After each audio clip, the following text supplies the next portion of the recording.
Corona के बाद railway के अंदर काफ़ी बदलाव आए हैं। जनता के भी काफ़ी सवाल हैं। सवालों के जवाब लेने के लिए हमारे साथ मौजूद हैं डीआरएम साहब। इनसे बातचीत करने का प्रयास करेंगे खबरें अभी तक के माध्यम से। सर नमस्कार सर, बहुत बहुत स्वागत है आपका खबरें अभी तक। Thank you very much. Corona के बाद जो गाड़ियों का रिस्टोरेशन मई के बाद पूरा होना शुरू हुआ है, उसमें से दो चीज़ों को प्रमुख में ध्यान रखा गया है। बेसिकली कोविड की तीसरी लहर का अंदेशा देखते हुए अभी पूरी सतर्कता बरती जा रही है रेलवे की द्वारा। उसी के कारण जो मेल एक्सप्रेस गाड़ियां हैं उसमें जो रिजर्व कोचेज, जनरल कोचेज होते थे, जिसमें चालू टिकट जिसको कहते हैं आम भाषा में, उससे पैसेंजर चला जाता था, लेकिन उस चीज़ को रोकने के लिए पूरी की पूरी गाड़ी जो है वो रिजर्व कर दी गई है, जिसमें जीएस कोचेज भी आपको पहले रिजर्वेशन करवा के ही उसमें गाड़ी में बोर्ड करना पड़ेगा। ये कोरोना से सेफ्टी के लिए ही कार्य किया गया है, ताकि गाड़ियों में ओवर क्राउडिंग ना हो, क्योंकि बहुत से पैसेंजर ऑब्जेक्ट करते हैं गाड़ी में ओवर क्राउडिंग है तो कोरोना फैलने का अंदेशा रहता है। इसी चक्कर में जो मेल एक्सप्रेस गाड़ियां हैं उसमें तो ऑलमोस्ट हमने 90% गाड़ियां इंट्रोड्यूस करती हैं। पैसेंजर गाड़ियां भी अभी हम 35% इंट्रोड्यूस कर दी हैं गाड़ियां, लेकिन वो गाड़ियां करी हैं हमने लिमिटेड स्टॉपेज। तथ्य वही है, गाड़ी में ओवर क्राउडिंग ना हो। रोड साइड स्टेशनों से शॉर्ट डिस्टेंस पैसेंजर को बहुत ज़्यादा एक स्टेशन दो स्टेशन जाने वालों को थोड़ा डिस्करेज किया गया, ताकि 50 से ऊपर 100 किलोमीटर तक के लोग एक इंटरसिटी ट्रैवल कर सकें। बेसिकली उसको छोटे, क्योंकि छोटा एक स्टेशन से दूसरे स्टेशन जाने के लिए बस, टेम्पू, बहुत से माध्यम अवेलेबल होते हैं, लेकिन इंटरसिटी ट्रैवल के लिए एक ट्रेन ही जरिया होता है जिसमें टाइम सेविंग होती है। इसी के अलावा सर आपसे जानना चाहेंगे कि किस प्रकार से रेलवे का इंफ्रास्ट्रक्चर इस समय स्टेटस क्या है, किस प्रकार से इम्प्रूवमेंट हो रही है, या क्या इस समय एक्चुअल बात करें कि क्या क्या बदलाव आए हैं पिछले समय से और क्या परसेंटेज है इस बार की।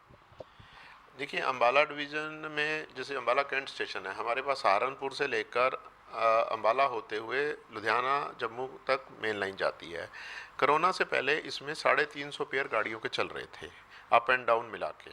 तो कहीं ना कहीं हमारी जो लाइन कैपेसिटी है वो 100% से ज़्यादा यूटिलाइज हो रही थी। 120% पे हम यूटिलाइज कर रहे हैं, जिसमें हमें मेंटेनेंस के लेके इश्यूज़ को बहुत प्रॉब्लम रहती थी। टाइमली पटड़ी को देखने के लिए, इंस्पेक्शन करने के लिए ब्लॉक अवेलेबल नहीं होते थे। तो कुछ साल पहले रेलवे बोर्ड में ये डिसीजन लिया गया, जहाँ पे पैसेंजर और फ्रेट ट्रैफिक बहुत ज़्यादा है, क्योंकि हमारे यहाँ पंजाब स्टेट जो है माल भाड़े के लिए मानी जाती है, और पूरे इंडिया में इसका यहाँ से चावल और गेहूँ जो है जाता है, पूरा साल ही चलता रहता है। 40 से 50 रेक दोनों डिवीजनों में मिलाकर लोडिंग होती है। तो कहीं ना कहीं जहाँ पे पटरियों में पैसेंजर गाड़ियों में चलाने में कुछ कठिनाई हो रही थी, तो इसीलिए रेलवे बोर्ड में ये एक डिसीजन लिया गया, एक अल्टरनेट रूट बना दिया जाए मेन लाइन के साथ साथ लुधियाना से लेकर सहारनपुर का।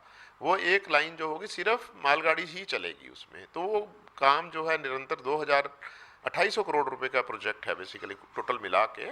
वो प्रोजेक्ट कार्य गति में है बिल्कुल, और उसका जून 2023 टारगेट है। उस टारगेट के अधीन जो हम पैसेंजर का जितना भी ट्रैफिक हमारी मेन स्टेशनों में लोड होता है, खन्ना है, गोविंदगढ़ है, दोराहा है, सानेवाल है और फिरोजपुर के जितने डिवीज़न हैं, वो जैसे ही ऊपर से लोडिंग होके आएगी, ऐसे ही मालवा बेल्ट है पंजाब की, धूरी, सुनाम, इस एरिया से बरनाला, बठिंडा एरिया से जितना भी लोड होता है, वो फनल होके एक तरीके से डीएफसी के रूट पे डिफरेंट लोकेशन से ट्रांसफ़र हो जाएगा। जैसे एक शंभू ट्रांसफ़र पॉइंट है, खन्ना ट्रांसफ़र पॉइंट है, सरांदरी से ट्रांसफ़र पॉइंट, और वहाँ से ट्रांसफ़र होके वो दूसरे सिस्टम पे चला जाएगा, और वहाँ से जहाँ जहाँ उसको डेस्टिनेशन पे लॉन्ग डिस्टेंस पे जाना है वो चला जाएगा, और हमारी जो एग्जिस्टिंग पटड़ी है उसको रिलीफ मिल जाएगा। तो उसमें हम पैसेंजर की गाड़ियों की गति भी बढ़ा पाएंगे और नई गाड़ियाँ भी इंट्रोड्यूस कर पाएंगे।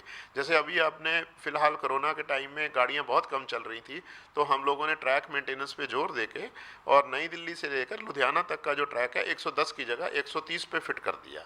तो अभी आप लोगों ने ऑब्जर्व किया होगा, बहुत सी गाड़ियाँ 15-15 मिनट पहले पहुँच जाती हैं। तो अभी जब नया टाइम टेबल लागू होगा तो पब्लिक को एक बहुत बड़ा टाइम रिडक्शन मिलेगा। एक लुधियाना से अगर आप दिल्ली जाते हैं तो कम से कम 15-20 मिनट और कम हो जाएंगे आपके। तो ये अभी बदलाव, जब नया टाइम टेबल हमारा इंट्रोड्यूस होगा, कोरोना का थोड़ा अभी प्रकोप थोड़ा है, जो वेव, थर्ड वेव या कुछ के अंदेशा है, उसके बाद तो एक बहुत अच्छी सुविधा यात्रियों को मिलेगी और बहुत ही टाइम बाउंड और पंक्चुअल सर्विस होगी। धन्यवाद सर, बहुत बहुत शुक्रिया, आपने खबरें अभी तक को समय दिया। तो ये थे हमारे साथ डीआरएम साहब, जिन्होंने तमाम मुद्दों पर हमारे साथ बात की।